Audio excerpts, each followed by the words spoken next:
This video we will explain how to divide the processing times when the material is too big. 确定。 Menu. 用户参数确定。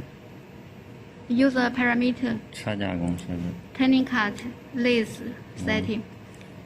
分层。 This is a layer 这个 times. 是咱不是过去回来2次吗？ This is a 2 times.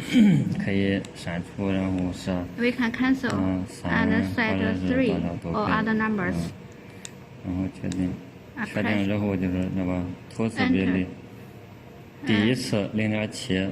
This is a percentage of the first time. 0.5，第一次0.5确定。 We can set other numbers. 0.8。 This is the second time percent skew. 最后的1就结束了，完成。 And then the last time is third. 确定，就可以了。Press enter. 对。 This is how to set the layer times, the processing times. 分3次加工。 We will process the material in 3 times because the material is too big.